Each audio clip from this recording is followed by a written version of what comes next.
After Julian's brother is murdered in Bangkok, his mother urges him to find and kill those responsible. Yeah, so I'll start this review by saying that I am quite aware of this film before I went to see it. Obviously, it was booed off at the Cannes Film Festival, which is kind of out of order in my opinion, really. I mean, if you really don't like a film, at least just make a bad review of it. Don't openly boo a film. I think that's kind of childish, really. I kind of echo a lot of Chris Stuckman's compliments on that. And I say it's definitely the most polarizing film of this year, maybe possibly of all time. I mean, it's one of the films where you either love it or you hate it. I have to say, I loved it. I really did. Well, when I say I loved it, I didn't adore it. You know, it's not like a perfect film.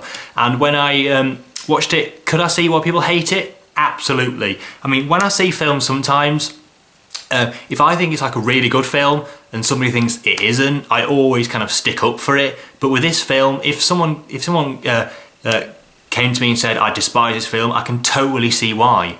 I mean, I say with other films, I always kind of stick up for them, and I always think that people who don't like films don't know what they're talking about. But with this film, if someone said that, I'd definitely know where they're coming from. Absolutely. I mean, like I say, it's not a perfect film. It's got its fair share of problems. The pacing's not the best. Nothing that much happens in it, really. It's not like that big of a plot, really. I mean, the guy's brother dies, and he kind of takes or tries to take revenge on the guy who did it, or find out who did it and take revenge on him. And that, I mean, it serves the plot serves a purpose, but it's not anything like groundbreaking or anything, really. And there's a lot of kind of nothing happening. Just like I quite like the style of it. It's like really like long shots of like corridors, of like the camera kind of coming back just around a corridor, the kind of bit through a corridor, and a lot of staring. It's a very starey film. It's a lot of people staring quite a lot of the time. Great acting though. Ryan Gosling. To be honest, Ryan Gosling does kind of. I mean, he is good in it, but he doesn't really kind of. I know it doesn't really kind of push the boat out, really. It's just kind of not very. It's like there's nothing. He didn't really do that much, to be quite honest. I mean, in my opinion, really, he's not particularly the main character of the film, really. Then we got. I'm not going to insult the guy by mispronouncing his name, but Vitya, I think his first name is, or Vithia, or something like that. He was really good in it. He was very not brooding, but kind of, you can see a lot of things happening behind his eyes, if you know what I mean. And he was a great villain, right? I'll say villain for now. And Christine Scott Thomas has a really good performance in it, mainly because her character is, and I apologise if I offend anyone here, a cunt. She really is an absolute bitch. There is no redeeming qualities about her whatsoever. But I mean, that's the character, really. I mean, what else can you say? She's horrible. And who else we got? And also the guy who plays Julian's brother. He's a British actor, I know that, but I'm not. He was in Donkey Punch, and he's been in a few other films as well.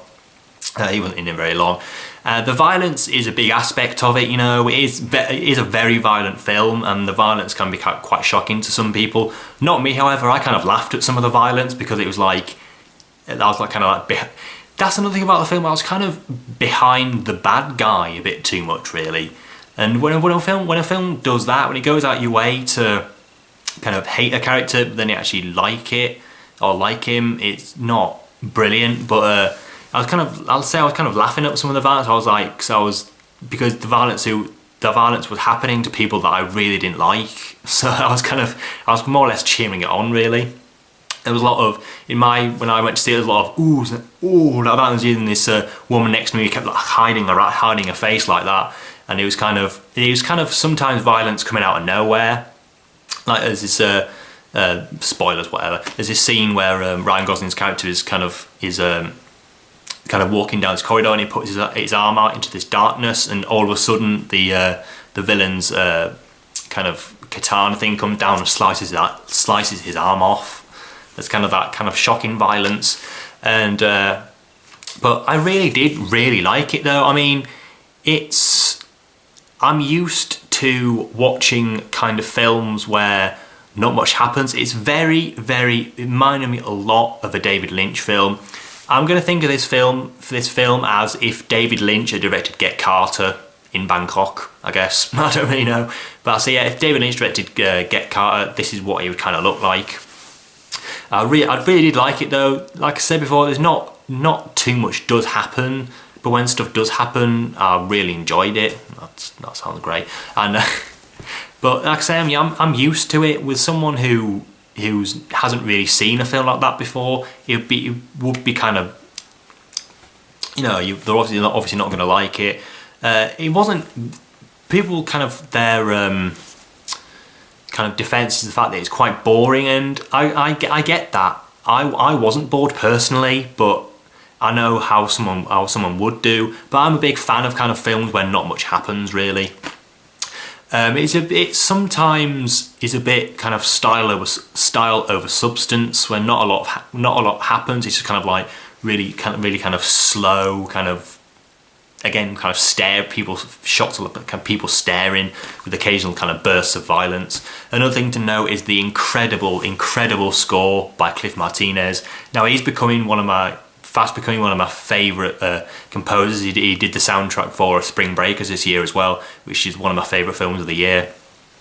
And he's really kind of that kind of electronica, kind of techno with a bit of, I don't know, jazz, I guess.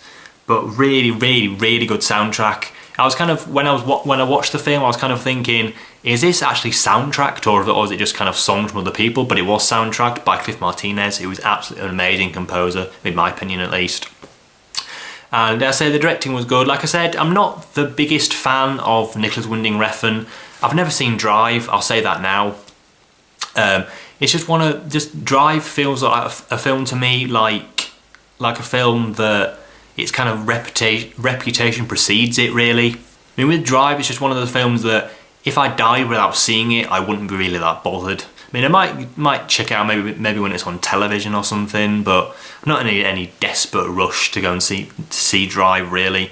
I mean, it's good kind of having a kind of a fresh perspective on Winding Refn's work. I mean, because some reviews will all be saying, it's a sequel to Drive, it's just like Drive, but with kind of different aspects in it. But I haven't seen Drive, so I don't know how similar it is, which is kind of good, having kind of fresh eyes towards it.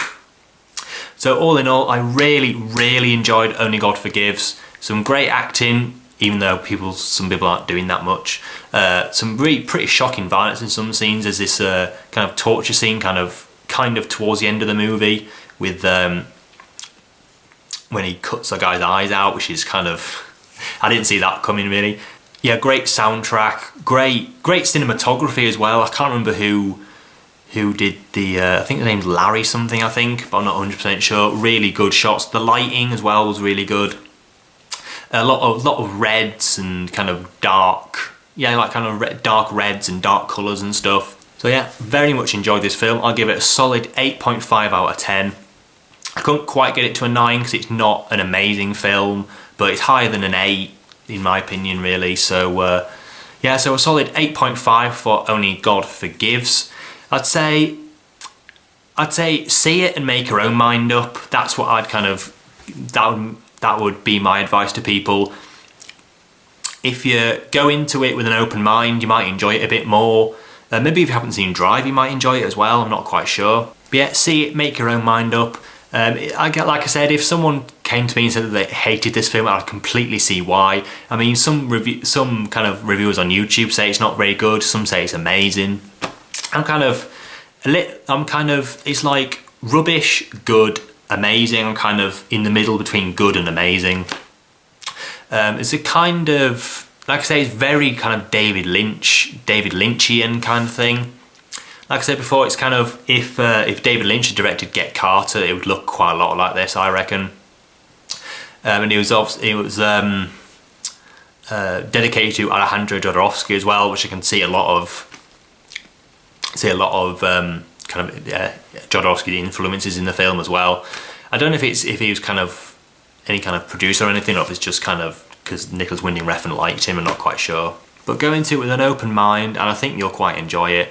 I won't be able to guarantee that, obviously, because, like I said, a lot of people have quite slagged it, really, which, like I say, I can totally understand, but I didn't feel that at all. So, a solid 8.5 for Only God Forgives. So, that'll do for this review. I watched 2 films today, and I'm going to go to bed now. So, thanks for watching. If you like this review, leave a like or a comment, and if you didn't, leave a dislike or a comment, and I'll see you in my next review. Thanks for watching.